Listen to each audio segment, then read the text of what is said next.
Je savais que mon père savait déjà, il ne savait pas. Et après, je pense même que ma mère n'a jamais su que mon père savait. Donc maman, si tu regardes cette vidéo, je m'excuse. Moi, j'étais en train de danser, j'étais toute sexy, en train de me pavaner et tout. Et devinez sur qui je tombe. Pendant que je dansais, mon regard tombe pile poil dans le regard de ma mère. Le jour j'y arrive. Et mon père, ce matin-là, mon père m'appelle dans sa chambre, il me donne combien vous croyez? 30 000 francs. 30 000 francs, c'était énorme pour moi. Je n'avais jamais touché un tel montant de ma vie. Et je fais directement monter les larmes aux yeux. Je commence à lui dire, mais tu comprends comment, non, papa? C'est ma dernière année au lycée et j'ai envie de faire quelque chose avec mes amis. J'étais, je crois même, l'une des seules personnes de la classe à ne jamais avoir été dans une fête où il y avait de l'alcool. Hello tout le monde, j'espère que vous allez bien, j'espère que vous vous portez bien. Bienvenue dans cette nouvelle vidéo, bienvenue sur ma chaîne YouTube Dior Bonda. Je suis très heureuse de vous avoir à nouveau dans cette vidéo comme d'habitude. Alors aujourd'hui on se retrouve pour une vidéo story time. Pour un fait qui m'est arrivé il y a très longtemps. Et ce matin je me suis rappelée et je me suis dit mais attends, est-ce que j'ai déjà raconté cette histoire sur la même à la famille Dior Bonda? Et quand je me rends compte que c'est pas encore fait, je me suis dit il faut qu'on repasse cette erreur. Il faut très vite qu'on repasse cette erreur. Donc la famille, aujourd'hui on se retrouve dans la story time de mon anniversaire. Comment je vais dire ça? De ma dernière année de lycée. Ça a été un anniversaire assez spécial. L'anniversaire même le plus spécial de tous les anniversaires que j'ai eu à célébrer. Et vous allez savoir pourquoi dans cette vidéo, n'est-ce pas? Donc restez scotchés jusqu'à la fin de la vidéo pour ne rien rater. Ça a été une journée assez gênante. Quand je me rappelle de ça, je sais pas, j'ai encore la gêne qui s'est pas encore estompée dans moi. Vous allez savoir pourquoi. Laissez-moi des pouces bleus pour cette vidéo. Donnez-moi vos impressions dans les commentaires et surtout abonnez-vous si ce n'est pas encore fait. Activez la cloche de notification pour ne pas manquer nos prochaines vidéos. Donc sans plus tarder, let's go. Alors la famille, il faut savoir que déjà pour ceux qui ne le savaient pas, je suis la dernière née à mes parents. Et en qualité de dernière née, j'ai toujours rendu mon anniversaire assez spécial. Peu importe si mes aînés ne fêtaient pas leur anniversaire, peu importe si mes aînés ne savaient même pas à quelle date leur anniversaire se trouvait, moi je suis quelqu'un qui a toujours trouvé que l'anniversaire était une journée assez spéciale. Que ce soit une journée triste pour certains ou une journée heureuse pour d'autres, ça reste une journée spéciale. Vous voyez un peu, parce qu'il y a des personnes qui ne célèbrent pas leur anniversaire parce que c'est un pas vers la mort. Et il y a des personnes qui, comme moi, le célèbrent à fond parce que c'est une année de plus dont Dieu nous a fait grâce. Donc voilà la famille, depuis toute petite, depuis aussi loin que je me souvienne, j'ai toujours dit à mon papa, au moins 3 mois en avance, mon anniversaire, n'oublie pas papa, mon anniversaire, n'oublie pas, j'ai besoin qu'on fasse quelque chose, j'ai besoin qu'on fasse quelque chose. Et bizarrement, maintenant que j'y parle, maintenant que j'en parle autant pour moi, je ne me souviens pas chez qui j'ai copié l'exemple. Parce que mes aînés ne le fêtaient pas. Mes aînés ça passait en fait comme une journée lambda. Tandis que moi, je m'en souvenais toujours. Moi, je me suis toujours souvenu des anniversaires de tous les membres de ma famille. Et quand je dis tout, je n'exagère absolument pas. Mes parents, tous mes frères et sœurs, mes cousines même, certaines de mes cousines les plus proches, tous mes neveux, toutes mes nièces, tout le monde, que la famille s'agrandisse ou pas, j'ai les anniversaires de tout le monde dans la tête. Jusqu'à présent, je vous parle, c'est toujours resté. À chaque fois qu'un bébé naît, cette date-là, je sais pas, ça s'écrit dans ma tête comme une date spéciale. Et à quelques jours de la date, ou bien la veille de la date, il y a comme une alarme qui sonne dans ma tête et ça me rappelle tout le temps. Donc, depuis toute petite, c'était comme ça. Et encore plus pour mon anniversaire, c'était une journée spéciale pour toute la famille. Et vu que j'étais une petite fille assez pleine d'énergie, je ne manquais pas de rappeler à tout le monde mon anniversaire, n'oublie pas, mon anniversaire, n'oublie pas. Et quand je suis entrée au lycée, les premières années au lycée, mon anniversaire il était spécial, c'est vrai, mais je ne faisais rien de spécial avec mes camarades du lycée. J'étais plus avec la famille. Il faut savoir que j'avais beau avoir des amis au lycée, dans mes débuts au lycée, j'étais encore beaucoup plus concentrée sur ma famille. Donc, en famille, souvent, j'exigeais qu'un gâteau soit fait pour moi. Ou alors, du moins, qu'on me donne de l'argent et que je puisse confectionner mon gâteau. J'exigeais qu'au moins, on puisse faire frire des pop-corn. Au moins, on puisse acheter des bonbons et partager aux enfants du quartier. Mais que quelqu'un sache que c'est l'anniversaire de Dior quelque part. Vous voyez un peu. Et quand je suis arrivée au second cycle, la classe de seconde, par exemple, je me rappelle que j'avais préparé le riz sauce tomate. J'avais fait du riz sauce tomate. Et ma mère avait acheté 2 thermos. Quand je suis arrivée au second cycle, j'avais tellement cette envie-là d'amener de la nourriture au lycée. Déjà, même depuis le premier cycle, ça ne me dérangeait pas.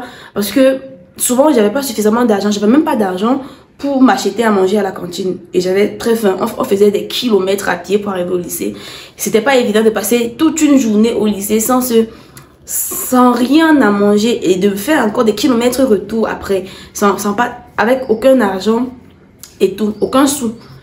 Donc, j'amenais ma nourriture, souvent dans des boîtes. Mais quand je suis arrivée au second cycle, j'ai demandé à ma maman de m'acheter des thermos. Du coup, elle m'a acheté 2 petits thermos roses.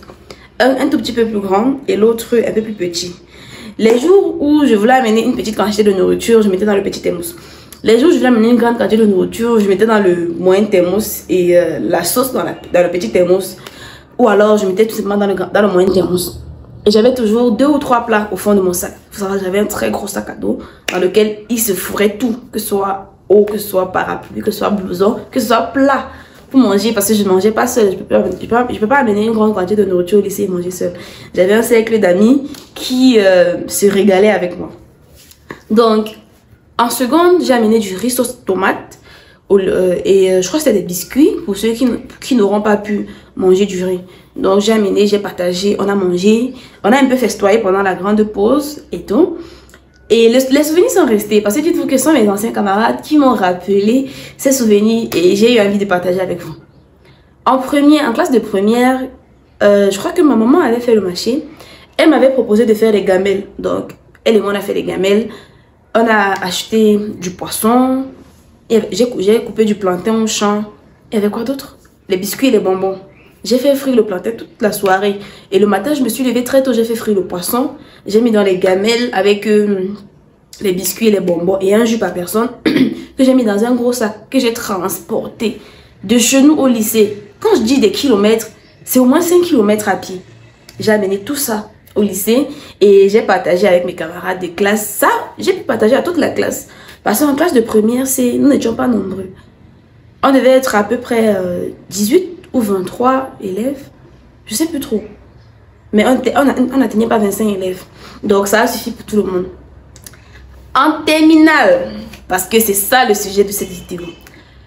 En classe de terminale, j'avais envie de faire quelque chose un tout petit peu plus mature. Je trouvais que c'était quand même la dernière année que je passais avec mes camarades. J'étais, je crois même, l'une des seules personnes de la classe à ne jamais avoir été dans une fête où il y avait de l'alcool. Et au début, ça ne m'avait jamais intéressé. Mais à cet âge-là, je sais pas, j'avais besoin de découverte. J'avais envie de faire autre chose. J'avais envie de faire des choses que je n'avais pas encore fait. C'était ma dernière année au lycée. L'année d'après, je devais certainement être à Douala. Je devais être loin de tous mes camarades de classe, de tous ceux que j'ai toujours connus dans ma vie. Et j'avais envie de marquer le coup. Vous voyez un peu. D'autant plus que l'année d'avant, c'est-à-dire en première, pendant la fête de 20 mai, mes amis et moi, on avait organisé une petite soirée alcoolisée et tout. Et la soirée ne s'est pas terminée comme prévu. Donc j'avais vraiment envie de rattraper le coup.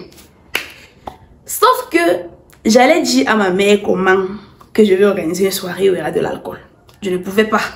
Il fallait donc que je trouve des techniques, des méthodes déjà pour que l'argent ne vienne pas d'elle. Parce que si elle devait me donner un gros montant d'argent, elle devait forcément se poser des questions. Et aussi mon anniversaire tombait un samedi, ce qui était encore très bien. Donc j'ai commencé à réfléchir à des stratégies. Et mes camarades de classe, vu que ils aimaient assez mon anniversaire, ils aimaient autant mon anniversaire que moi, ils attendaient autant impatiemment la date que moi. Avec eux, on s'est entendu que on devait cotiser. Chacun devait mettre la main à la pâte et on devait donner chacun un montant de 2000 francs. Quand je faisais mes calculs, je savais que dans les 2000 francs, chacun devait avoir au moins 2 bières. Parce qu'à l'époque, la bière coûtait 500 francs, je crois. Ça ne coûtait pas le même montant qu'aujourd'hui en tout cas. Je savais que dans les 2000 francs, chacun devait avoir au moins ces 2 bières. Et avec le reste des 1000 francs, on devait acheter de quoi manger, des pochettes de table par exemple, et peut-être du vin blanc pour les filles qui ne buvaient pas de la bière. Tout était bien planifié. Et c'était nouveau pour moi, mais vu que je suis du genre à vouloir tout contrôler, à vouloir tout planifier, j'avais tout planifié à l'avance. J'avais vu ceux que je sais qui sont assortis, qui connaissent les prix de telle ou telle autre chose pour qu'ils me disent combien coûte par exemple une bouteille de vin blanc, la moins chère possible. Parce que voilà, on n'est pas Dangote. Combien coûte une bière dans l'endroit où on voulait aller? Et il fallait aussi qu'on réserve. Donc, j'ai envoyé une personne là-bas qui m'a fait comprendre que pour réserver là-bas, il fallait acheter au moins un certain nombre de consos et tout. Et je me suis arrangée pour avoir le nombre d'invités suffisant pour qu'on puisse consommer le nombre de consos exigé pour avoir un espace rien qu'à nous. Parce que je voulais qu'on réserve l'espace qu'on avait d'abord eu à réserver l'année d'avant pour la fête du 20 mai. J'avais tout planifié. Et donc, pour avoir une certaine garantie, parce que si je ne le disais à aucun de mes parents, et que après quelque chose tournait mal, ça devait retomber sur moi. Donc il fallait que je mette au moins un de mes parents dans la poche pour que par exemple si l'autre m'attrape, ce parent-là puisse prendre mon parti et essayer de diluer la situation. J'avais pensé à tout. Donc je réfléchis, je me dis, et si j'en parlais à ma mère? Non, ma mère était trop sévère. On a beau vous dire que mon papa était sévère, ma mère l'était encore plus. Pour moi, ma mère était plus sévère que mon père. Je sais pas, peut-être parce que avec mon père, j'avais beaucoup d'affinités. C'est vrai que je les avais aussi avec ma mère. Mais mon père, il était plus sensible à mes dires, plus sensible à mes désirs. Il était un peu plus au petit soin avec moi. Tandis que ma mère était impartiale. Elle se comportait avec moi comme avec tous ses autres enfants. Donc, j'ai pensé, il serait préférable que j'en parle à mon père. Je vais plus facilement le mettre dans ma poche. Je vais donc voir mon père et je commence à pleurer. Attendez, je vous explique. Je vais voir mon père, je lui dis, papa, tu sais que mon anniversaire c'est dans 3 mois, non? Parce qu'il faut savoir que j'avais tout planifié en décembre. Papa, tu sais que mon anniversaire c'est dans 3 mois, non? Oui. Tu sais que je veux qu'on fasse quelque chose de spécial, non? Il dit que oui, je sais. Parce qu'à chaque fois que je partais le voir, il était assoulé parce qu'il savait que j'allais le déranger. Il dit oui, je sais. Je lui dis, cette année, je veux qu'on fasse quelque chose de différent de l'année dernière. Quelque chose d'un peu plus spécial. Il commence à dire comme quoi. Genre, il se met direct sur la défensive. Comme quoi. Et là, maintenant, je me braque. Enfin, je fais semblant de me braquer. Je fais semblant comme si sa réaction m'a vexée. Et je fais directement monter les larmes aux yeux. Je commence à lui dire, mais tu comprends comment, non, papa? C'est ma dernière année au lycée et j'ai envie de faire quelque chose avec mes amis. Je veux que... Ok, ça va, calme-toi, dis-moi. Je l'ai eu. Et là, je lui dis, papa, tu sais que je ne suis jamais sortie.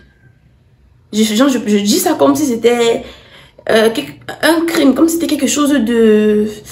Je sais pas, qu'il fallait qu'on répare. Et lui aussi, il entre dans le jeu, il dit, ah bon? Je dis que non, tous mes amis sont à sortir. Et moi, je ne suis jamais sortie. Il ne savait pas que j'étais à sortir l'année dernière. Personne ne savait d'ailleurs. Et moi aussi, je suis jamais sortie et j'ai envie de faire au moins quelque chose en journée, papa. En journée. Je vais faire quelque chose où là, je lui explique tout, je lui déballe tout. Sans oublier le contact physique, bien sûr, en arrêtant sa main, en caressant un peu sa main. Et là, il est tombé dans mon panneau. Et il a accepté. Oh, mon papa. Il a accepté, il a posé ses règles, bien sûr. Il a exigé que ça soit terminé avant 16 h. Il a exigé que moi, je ne touche pas à l'alcool.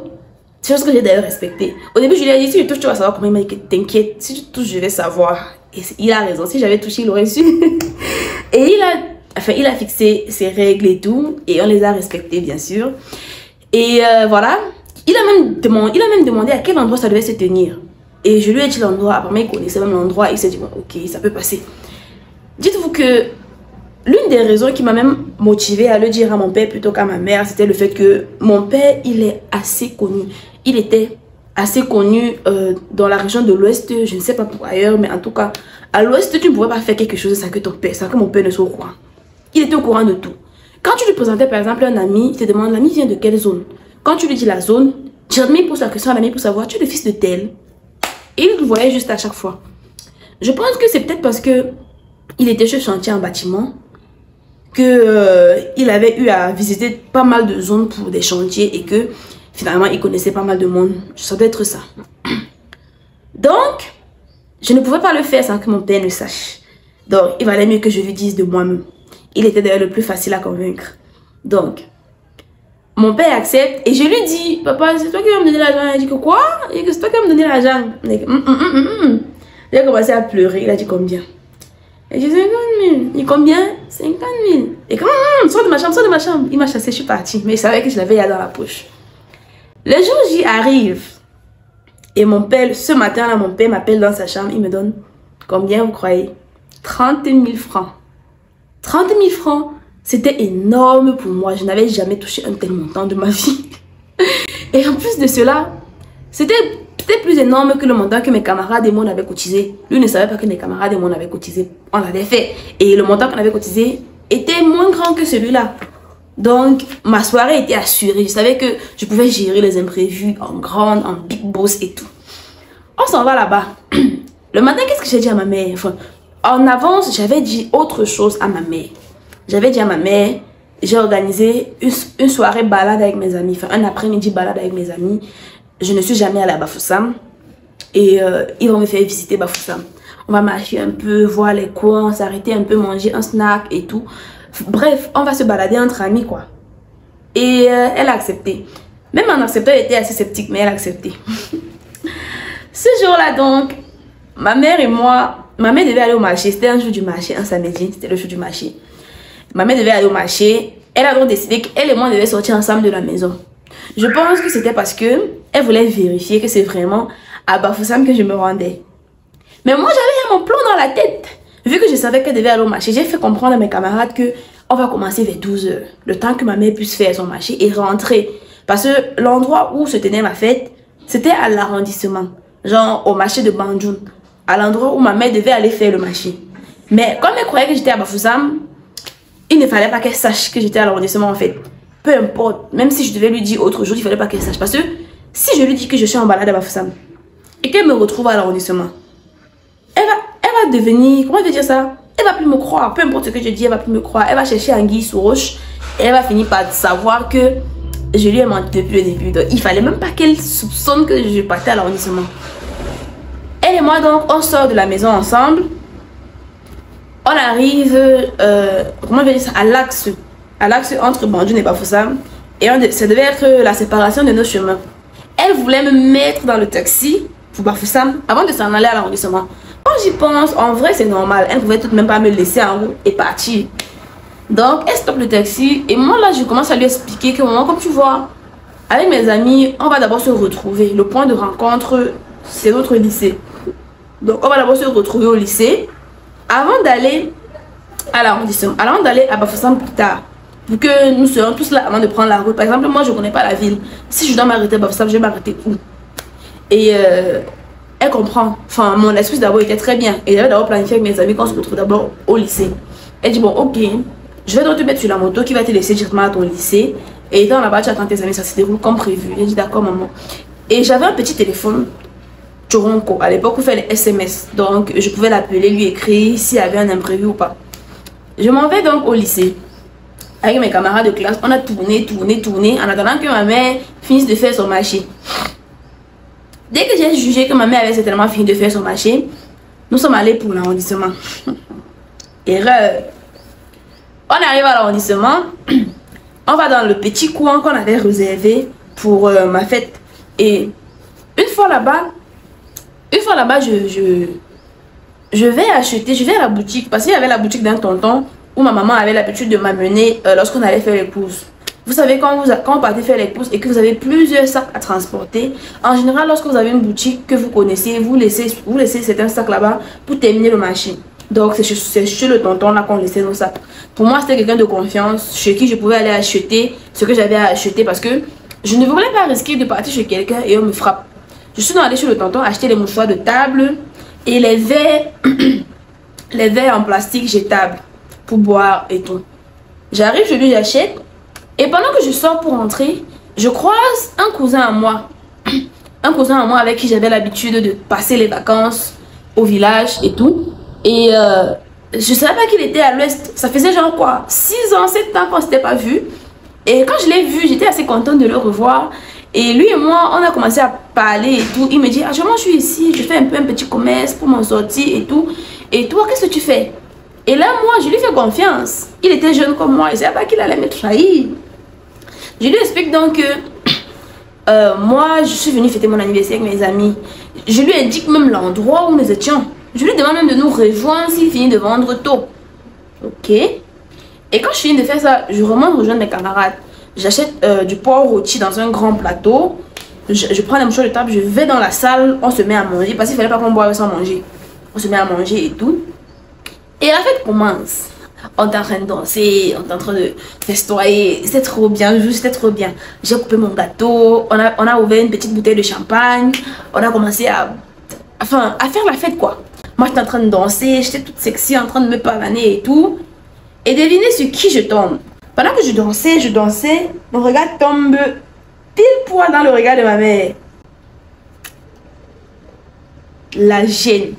J'ai commencé à transpirer. Quand je l'ai vue, oh mon Dieu, mon cœur a loupé un battement. J'ai commencé à transpirer, j'ai commencé à paniquer. Il fallait que je garde quand même la face parce que dans ma tête, il fallait que je formule la façon dont je vais lui parler pour qu'elle ne se fâche pas. Sauf que j'allais lui dire quoi?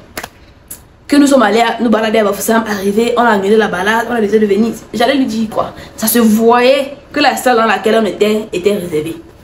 Ça se voyait à la façon du DJ de recentrer les musiques sur nous, que on avait payé pour ça. Donc ça se voyait que tout avait été planifié à l'avance. Elle est restée à me regarder. Je suis venue vers elle. J'arrive et dis, maman, qu'est-ce que tu fais ici? Genre, comme si c'était à moi de poser la question. J'étais choquée. Maman, qu'est-ce que tu fais ici? Et elle me dit, qu'est-ce que toi tu fais ici? Et là, j'ai compris que j'étais grillée. Du coup, j'ai avoué. Je lui ai dit, en fait, maman, j'étais mentie. C'est ici là que j'avais organisé mon anniversaire avec mes amis. J'ai d'abord voulu mentir. Dans ma tête, j'avais d'abord des scénarios qui racontaient d'autres versions. Mais je me suis dit que on m'a attrapé la main dans le sac. Ça sert à rien de mentir. Et là, j'ai commencé à lui dire, c'est ici qu'on a organisé mon anniversaire. Je voulais pas te dire parce que je savais que tu n'allais pas être d'accord et tout.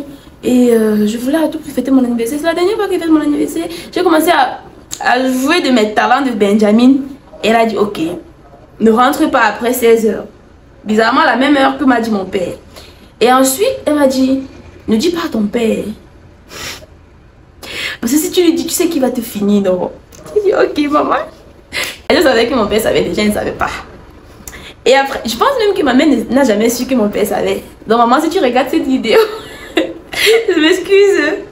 Mais je crois qu'elle ne savait pas que mon père savait. Dans l'histoire là, non. Mon père est resté blanc comme neige. Donc, derrière là-bas, il ne m'a pas trahi. Il ne l'a pas trahi. Parce que si je disais à ma mère qu'il savait déjà, ça devait encore être son problème à lui. Donc, il ne fallait pas que je me noie et je la tire avec moi.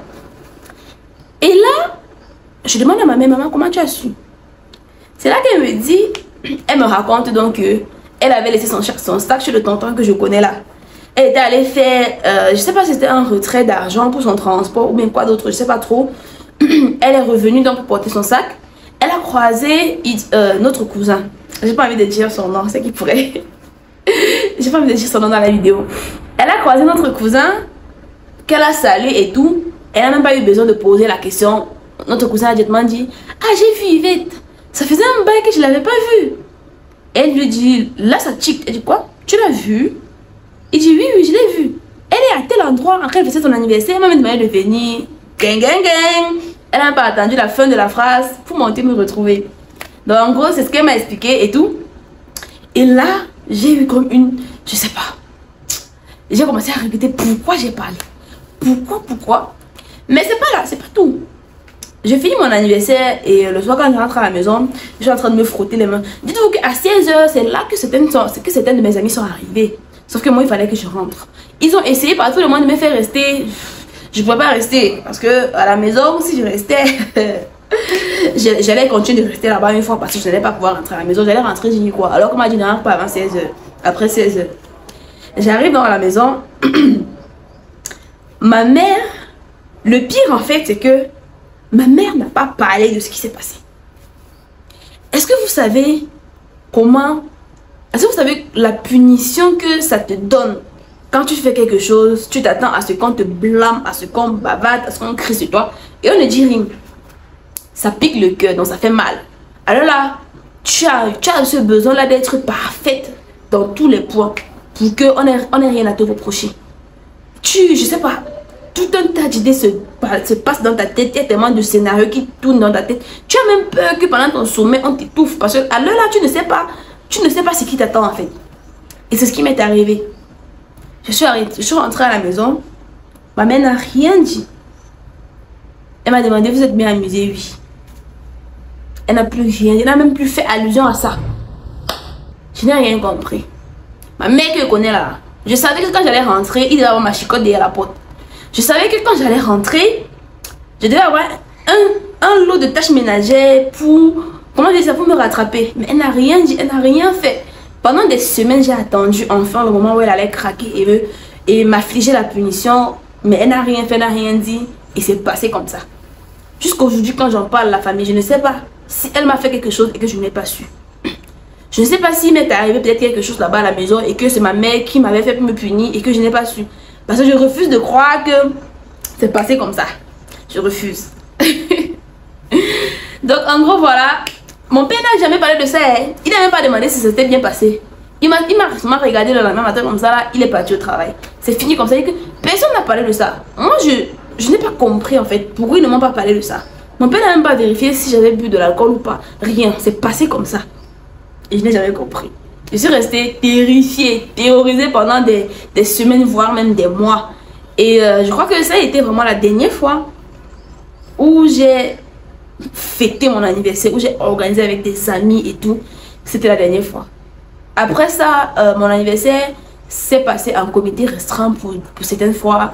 D'autres fois, je ne sais passé comme un jour comme ça. Je n'ai même rien fait d'extra. D'autres fois, genre... après ça, je n'ai vraiment pas eu d'un anniversaire extra comme ce jour-là.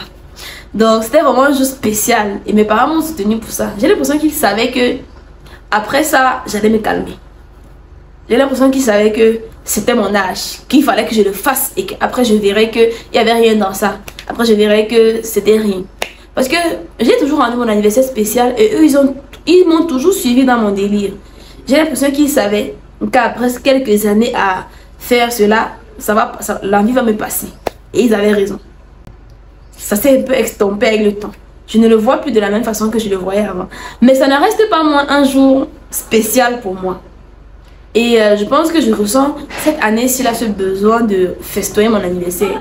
Anyway, on verra ça dans les prochains vlogs, n'est-ce pas la famille?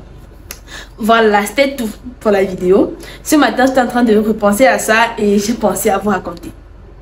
Donc, dites-moi dans les commentaires si de votre côté, quelque chose comme ça vous est déjà arrivé. Une situation de gêne comme ça vous est déjà arrivé. Une situation dans laquelle vous cachez quelque chose et on vous attrape la main dans le sac. Dites-moi si ça vous est déjà arrivé. Dites-moi comment est-ce que se passent vos anniversaires. Comment se passaient vos anniversaires dans votre jeunesse et tout. Dites-moi tout dans les commentaires. J'ai envie de savoir que je ne suis pas la seule à qui c'est arrivé, n'est-ce pas la famille?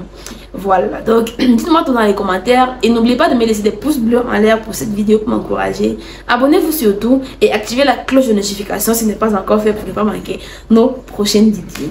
On va donc se dire à très bientôt dans une nouvelle vidéo. D'ici là, portez-vous bien. Je vous aime, je vous adore. Bisous, bisous. Bye bye.